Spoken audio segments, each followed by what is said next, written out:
मैं पेश करता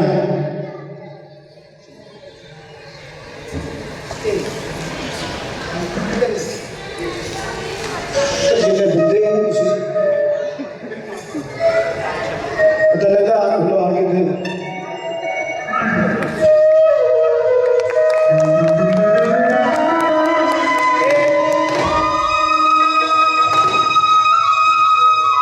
इन छेड़ों जितने रखे सी उत्ते रखूँ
सारी जिंदगी के असी क्यों खाते कम से कम पे हाथ रखना तोबा क्योंकि खुले स्पीकर च गाने वाला बंदा खाड़िया मेरा बचपन जो है ऑर्गेनिक तरीके का मैं अपने बच्चों को भी कहूँगा छोटे छोटे बच्चे ने इन्होंने ऑर्गेनिक चीज़ा देवो फिर पाकिस्तान के खबरों 50 साल से बंदा जवान होता है बुढ़ा नहीं होता ठीक है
इस मस्कीन ने यह भी कहा कि दसिया कि रौक कोई इतनी वड्डी चीज नहीं कोई बला भी है, इन्हें मैं हुणे रोक कर देना, पर फिर रोकांगे किस तरह सारे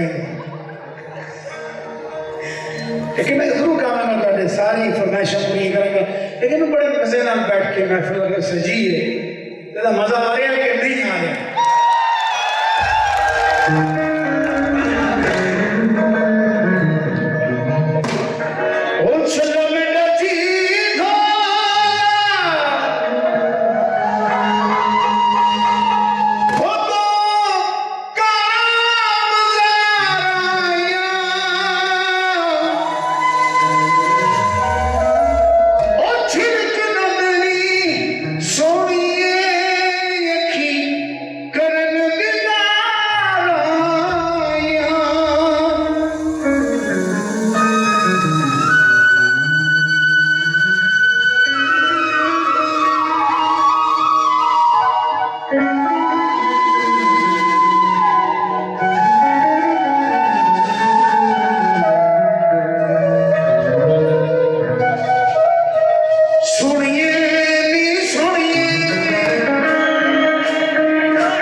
Você